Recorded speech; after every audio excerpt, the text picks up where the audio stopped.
वाक वाक पाठ की कवयित्री हैं ललद्यद। ललद्यद कश्मीरी भाषा की लोकप्रिय संत कवयित्री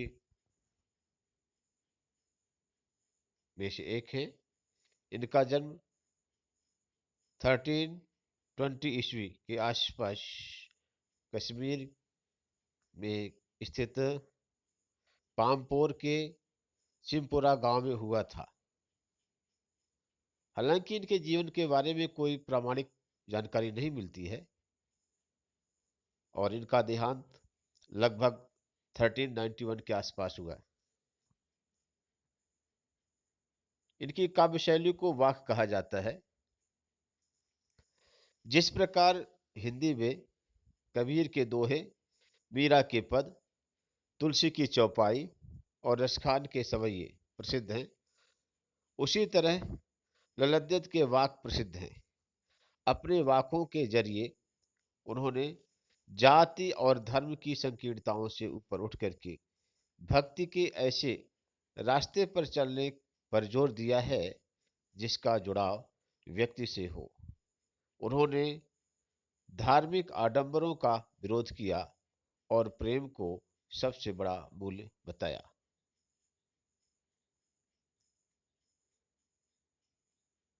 लोक जीवन के तथ्यों से प्रेरित ललद्यद की रचनाओं में तत्कालीन पंडिताओं, भाषा, संस्कृत और दरबार के बोझ से दबी फारसी के स्थान पर जनता की सरल भाषा का प्रयोग हुआ है।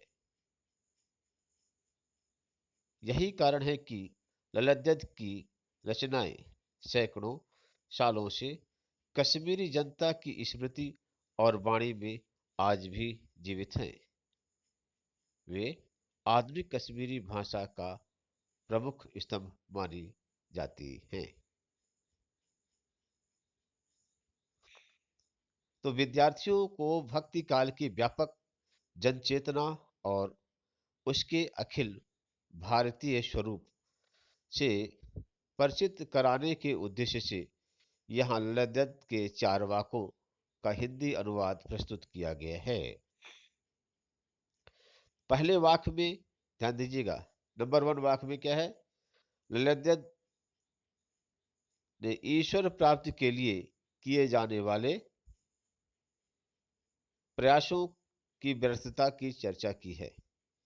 मतलब ईश्वर को पाने के लिए जो भी एफर्ट्स किए जा रहे हैं वो क्या रहे हैं, सभी बेकार जा रहे हैं। अब क्यों जा रहे हैं, अब पढ़ेंगे तो बताएंगे हम आपको कि क्यों जा रहे हैं। भाई हम काम कर रहे हैं लेकिन उसका रिस्पांस नहीं मिल, जीरो जा रहा है, रिजल्ट उसका जीरो है, आउटपुट कुछ नहीं मिल रहा है। हम ईश्वर पाने के लिए प्रयास कर रहे हैं लेकिन क्यों नहीं पा रहे हैं, ईश्वर क्यों नहीं मिल पा रहा है हमें। इस पर उन्होंने चर्चा की है कि जो प्रयास किया जा रहा है बेफालतू भी है। दूसरे में आडंबरों का विरोध करते हुए यह कहा है कि अंतःकरण से संभावी होने पर ही मनुष्य की चेतना व्यापक हो सकती है। उन्होंने बताया आडंबर दिखाने की आवश्यकता नहीं, भाई वास्तविकता क्या है, दिल शुद्ध होगा, दिल से संभावी बनो। ठीक है, सिया राम में सब जग जानी, सभी ठीक है, सभी को एक जैसा मानोगे, जब चेतना जागृत होगी तभी ईश्वर मिलेंगे। दूसरे शब्दों में इस माया जाल में कम से कम लिप्त होना चाहिए। यहां पर क्या है, तीसरे वाक्य में कवयित्री के आत्मालोचन की अभिव्यक्ति हुई है। वे अनुभव करती है कि भवसागर से पार जाने के लिए सत्कर्म ही सहायक होते हैं। भेदभाव का विरोध और ईश्वर की सर्वव्यापकता का बोध उन्होंने चौथे वाक्य में कहा है। इस तरीके से बच्चों ये इनका इसमें से पाठ के बारे में सामान्य सा परिचय हुआ, कवयित्री के बारे में सामान्य सा परिचय हुआ। अब चलते हैं अपने वाक या वचन जो भी है इनके इनकी जो वाणी वाक है, वचन है, इन वचनों को पढ़ते हैं। क्योंकि ट्रांसलेटेड है पोयम, है ना। जो रियल पोयम है वो कश्मीरी लैंग्वेज में लिखी गई है, उसे क्या इसमें ट्रांसलेटेड किया गया है। रस्सी कच्चे धागे की खींच रही मैं नाव, जाने कब सुन मेरी पुकार, करे देव भव सागर पार। पानी टपके कच्चे सकोरे, व्यर्थ प्रयास हो रहे मोरे। जी में उठती रह रहे हूँ, घर जाने की चाह है घेरे। इस वाक्य में जैसे कि हमने पहले पढ़ा है, क्या है इसमें, आप लोगों ने यहाँ पर सबसे पहले है, उन्होंने बताया है कि ईश्वर प्राप्ति के लिए किए जाने वाले प्रयास की व्यर्थता की चर्चा की है। यहां पर यह बात उन्होंने कही है कि व्यर्थ प्रयास हो रहे मोरे। पानी टपके कच्चे सकोरे, व्यर्थ प्रयास हो रहे मेरे। भाई किसके प्रयास, कौन से किसके लिए प्रयास हो रहे हैं? ईश्वर प्राप्त की। ठीक है। तो देखिए कवित्री कहते हैं कि कच्चे धागे की रस्सी काहे की बनी है? कच्चे धागे की बन रही है। भाई कच्चा धागा वैसे कमजोर होता है, और कम जो होता है एक्चुअली में कॉटन को ही क्या है, एक थ्रेड के रूप में जो है तो समेट दिया जाता है, बस हो गया। उसको वहां पर धागा नहीं बनता, है ना। तो क्या है कि कच्चा सूत आप लोगों ने पूजा में देखा होगा, है ना, व्हाइट कलर का होता है, बहुत ही सॉफ्ट होता है। तो कवित्री कहती है कि भगवान को पाने के लिए जो भी हम प्रयास कर रहे हैं वो बहुत कमजोर है।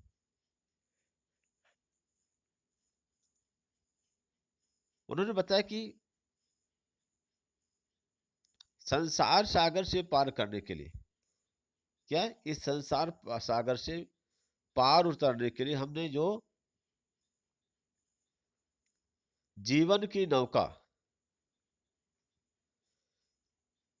खेने का काम कर रहे हैं, कि जीवन रूपी नौका जो है तो इस पार से उस पार चले जाए, यह लोक से परलोक तक चली जाए, रास्ते पर कहीं डूबे नहीं, रास्ते पर कहीं क्या है, घायल ना हो, चोटिल ना हो,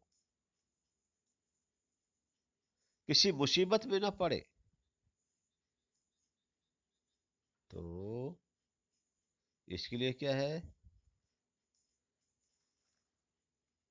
जो प्रयास किए जा रहे हैं इस लोक से परलोक तक जाने के लिए, जो भी प्रयास किए जा रहे हैं, वो प्रयास क्या है, भवसागर को पार करने के लिए जो भी प्रयास किए जा रहे हैं, संसार सागर से पार करने के लिए जो भी प्रयास किए जा रहे हैं, वो प्रयास क्या है, बहुत कमजोर हैं।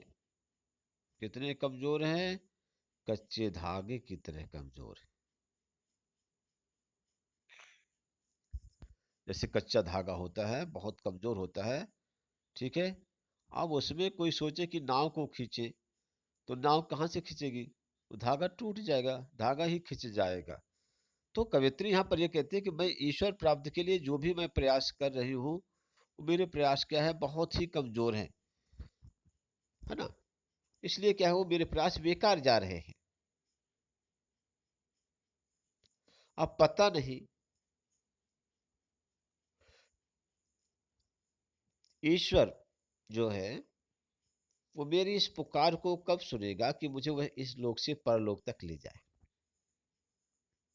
मुझे संसार सागर से पार उतार दे।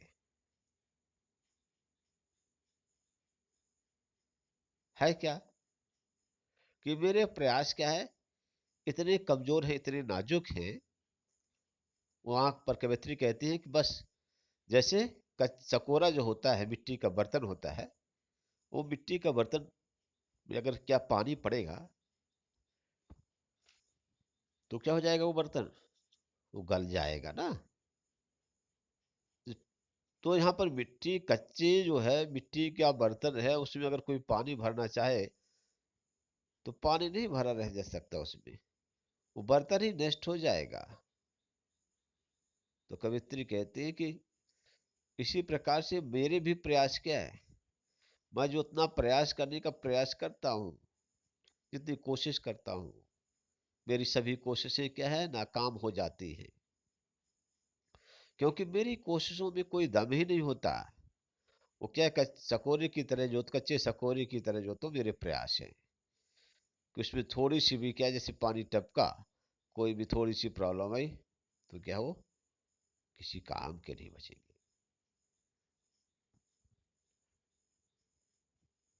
कवित्री यहाँ पर कहती है कि जी में उठती यही रह रही हूँ, घर जाने की चाह है गेरे। जी में उठती रह रहे हूँ, घर जाने की चाह है घेरे।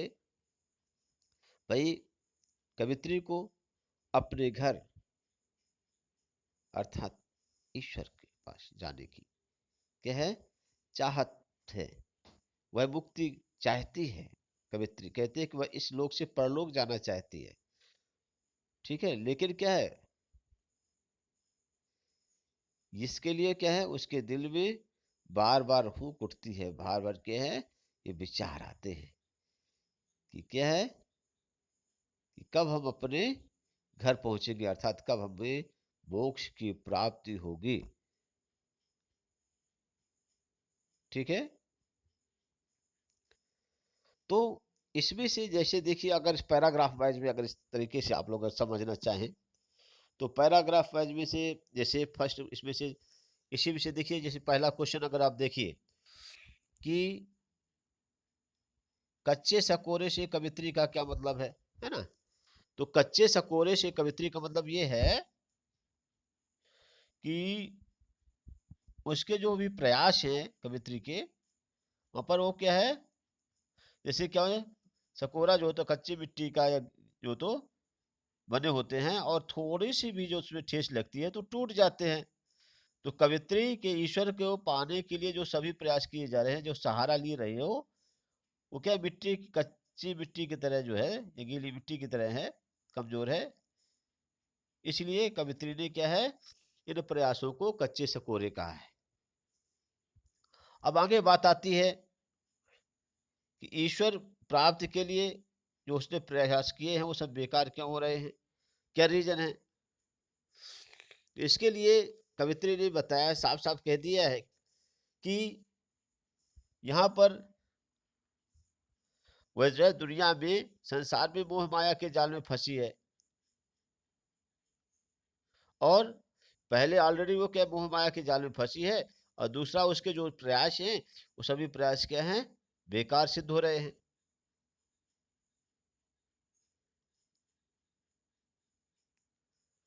और क्षणभंगुर प्रयासों से, और वो क्या ईश्वर को पाना चाहती है। जब प्रयास ही जो है तो सही ढंग से नहीं है तो ईश्वर कैसे प्राप्त होंगे। जेब में आती रह रहकर हूँ, घर जाने की चाह है गेरे। कवित्री यहाँ पर ये बताना चाहती है कि बार बार दिल में क्या है, यह बात आती है कि हम कब अपने प्रिय से मिलने जाएंगे, अर्थात अपने घर कब जाएंगे। ठीक है। तो यहाँ पर क्या है, घर का मतलब क्या है, ईश्वर की प्राप्ति से है, ईश्वर के घर से है, अपने घर अपने बंगले से नहीं है। अब दूसरा पद है, दूसरे पद में कवित्री ने बताया है कि मुक्ति मार्ग का रास्ता, बंद दरवाजा मुक्त जो है तो ईश्वर प्राप्ति का जो दरवाजा बंद है वह कैसे खुल जाएगा।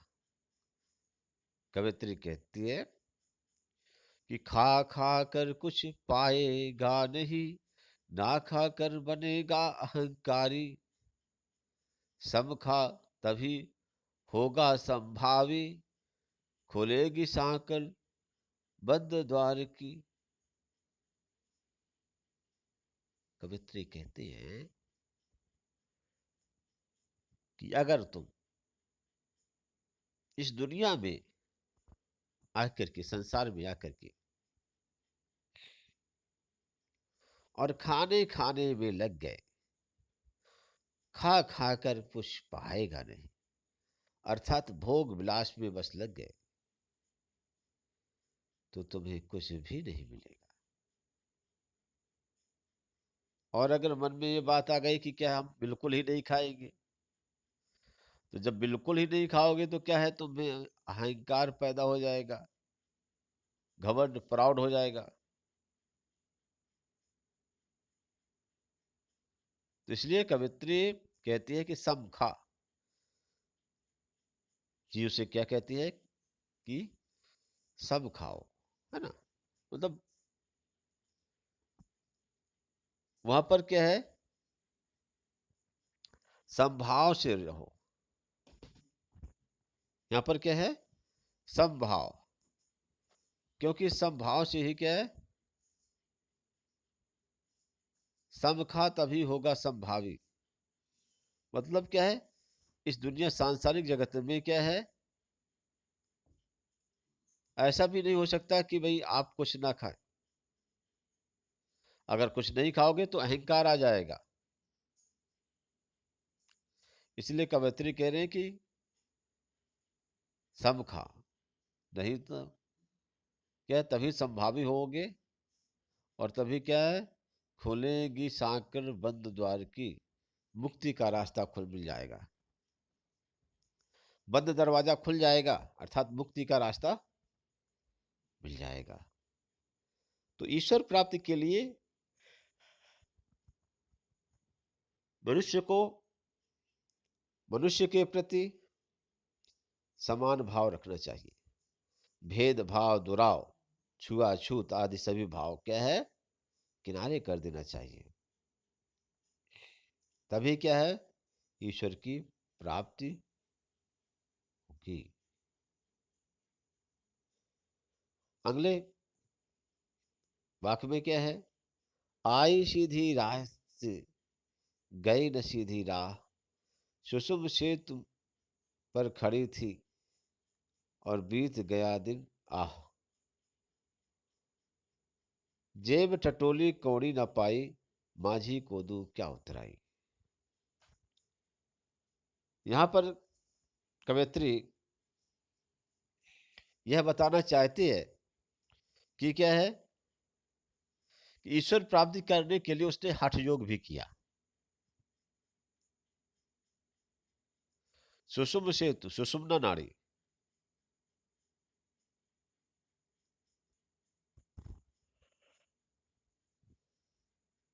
कवित्री कहती कि आई सीधी राह से गई न सीधी राह। ईश्वर के यहां से यह जीवात्मा किसके लिए आई थी, पिछले जन्म के बुरे कर्मों को दूर करना, है ना। इस विचार से जीवात्मा आती है कि चलो, जो गलतियां अभी तक हुई हैं उनको सब क्या है, मनुष्य जोनी में आएंगे, सब सुधार लेंगे, और क्या है, ईश्वर की प्राप्ति हो जाएगी। लेकिन होता क्या है, जैसे इस धरती पर आते हैं कोई भी जीवात्मा, उसे क्या होता है, उस माया जाल में इतना फंस जाता है, इतना फंस जाता है कि वह ईश्वर को भूल जाता है। तो कवित्री कहते हैं कि मैं सीधी रास्ते से आई थी, लेकिन क्या है, सीधे रास्ते से जा नहीं पा रहे। ठीक है, क्यों नहीं, क्योंकि सुषुम्ना नाड़ी के बीच में क्या है, सुषुम्ना नाड़ी अर्थात हठ योग में ईश्वर प्राप्ति के लिए मैं हठ योग करता रहा। कवित्री कहती, करती रही, ईश्वर प्राप्ति के लिए मैं हमेशा हठ योग करती रही। बीत गया दिन आह, अरे पूरी जिंदगी भी लग के क्या है, लगभग क्या है, समाप्त को हो रही। मेरे हठ योग करने पर भी मुझे ईश्वर की प्राप्ति नहीं हुई, कवित्री कहना ये चाहती है।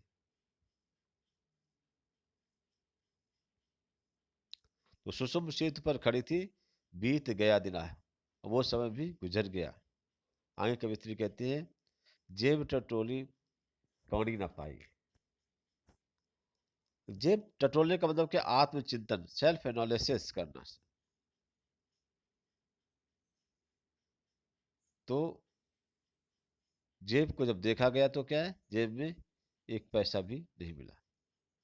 अब माझी को, अर्थात माझी मतलब केवट होता है, अब केवट को क्या दे, ऐसा उनके मन में विचार आता है।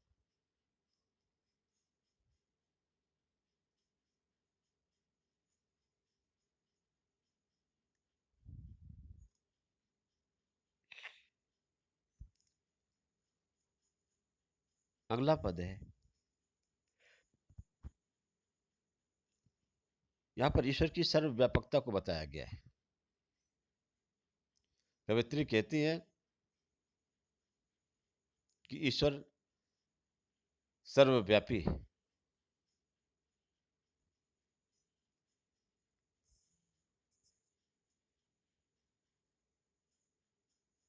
ईश्वर के लिए बता रहे हैं कि जल थल में बसता है शिव, भेद न कर क्या हिंदू मुसलमान, ज्ञानी है तो ज्ञान को जान, यही है साहिब से पहचान।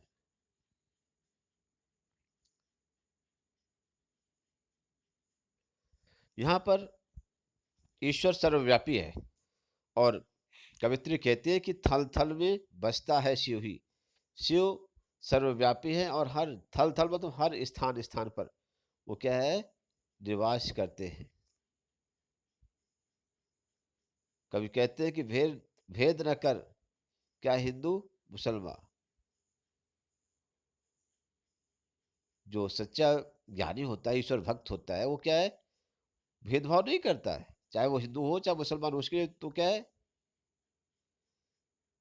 मैंने जैसे बताया था कि सिया राम मैं सब जग जानी,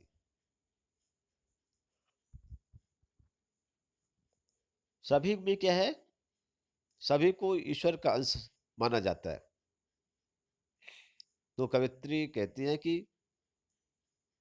ईश्वर जगह जगह पर है, निवास करते हैं,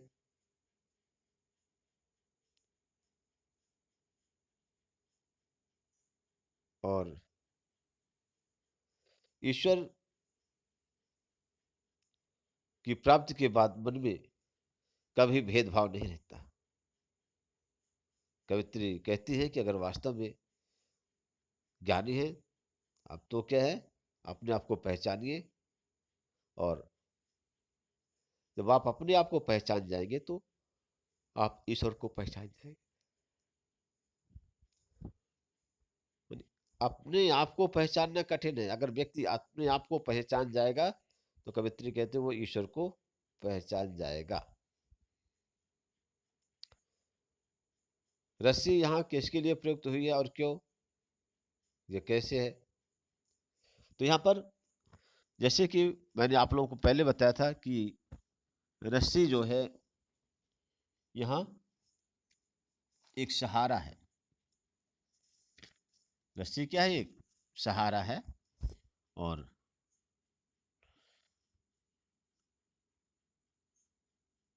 रस्सी जो तो जीवन जीने के साधनों का जो तो प्रयुक्त हुआ है, और वो नश्वर है। कैसी है, नश्वर है, तो एक सहारे के रूप में यहाँ पर वो लिखी गई है, मानी गई। कवित्री द्वारा मुक्ति के लिए किए जाने वाले जो प्रयास हैं व्यर्थ क्यों हो रहे हैं। तो कवित्री देखती है कि दिन रात बीतते जाते हैं और अंत समय पास में आता चला जा रहा है, इसके बाद में भी परमात्मा से उनका मिलाप नहीं हो पा रहा है। ऐसे में उसे लगता है कि उनकी साधना और प्रयास क्या है, बेकार हुए जा रहे हैं। क्वेश्चन नंबर 3 है, कवित्री का घर जाने की चाह से क्या मतलब है। तो यहाँ पर घर जाने की चाह से मतलब क्या है, परमात्मा से मिलने का है। इसके बाद भाव स्पष्ट कीजिए, जेब टटोली कौड़ी न पाई, तो यहाँ पर जेब टटोली कौड़ी न पाई, तो जेब टटोलना और कौड़ी न पाना मतलब क्या है कि सहज भाव से प्रभु भक्ति न करके कवित्री ने हठ योग का सहारा लिया है, और इस कारण से जीवन के अंत में कुछ भी प्राप्त न हो सका।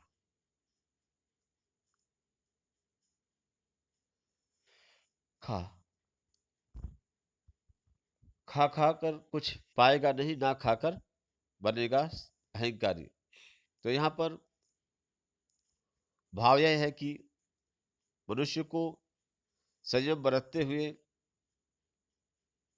सदैव मध्यम वर्ग का रास्ता अपनाना चाहिए।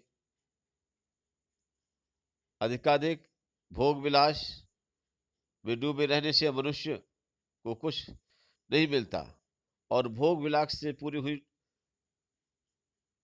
दूरी बना लेने पर उनके मन में अहंकार जाग उठा है। यहाँ पर आपको ये बता दें कि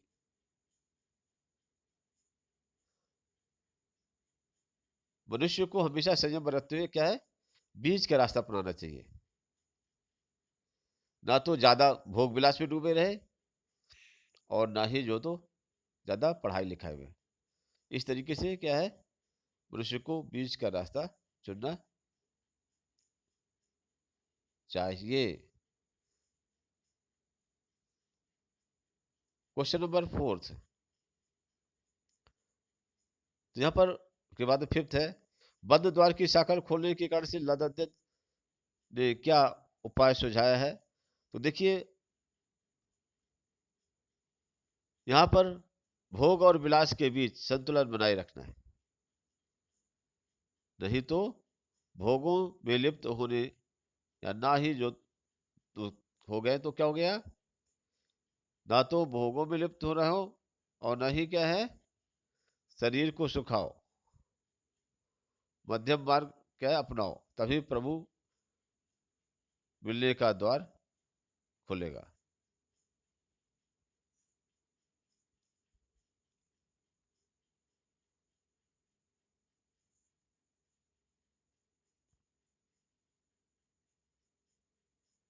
इसके बाद क्वेश्चन नंबर 6, ईश्वर प्राप्त के लिए बहुत से प्रयास सहायक जो तो साधन साधक जो तो हठ योग जैसे कठिन साधना भी करते हैं, लेकिन इससे जो तो भी लक्ष्य प्राप्त नहीं हो पाती।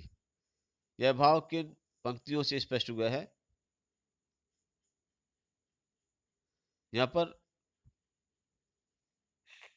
आई सीधी राह से गई न सीधी राह, सुषुम सेतु पर खड़ी थी, बीत गया दिन आह, जेब टटोली कौड़ी ना पाई, माझी को तू क्या उतराई। तो ये हो गया क्वेश्चन नंबर 7, ज्ञानी ने कवित्री का क्या अब ज्ञानी से कवित्री का क्या अभिप्राय है। तो देखिए ज्ञानी से कवित्री का अभिप्राय है जिसने परमात्मा को जाना हो,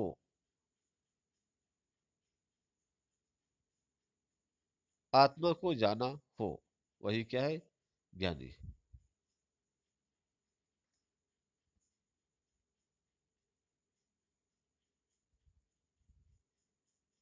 लास्ट क्वेश्चन है, हमारे संत भक्तों और महापुरुषों ने बार बार चिताया है कि मनुष्य में परस्पर किसी भी प्रकार का कोई भेदभाव नहीं होता, लेकिन आज भी हमारे समाज में भेदभाव दिखाई देता है।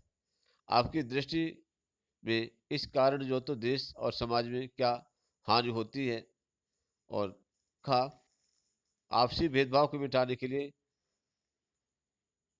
अपने सुझाव दीजिए। देखिए आपसी दृष्टि से देश और समाज में हानि होती है। हमारे समाज में जाति धर्म भाषा संप्रदाय आदि के नाम पर भेदभाव किया जाता है, इससे समाज और देश को बहुत हानि हो रही है।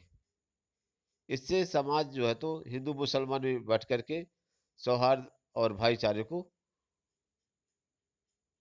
भूल गए।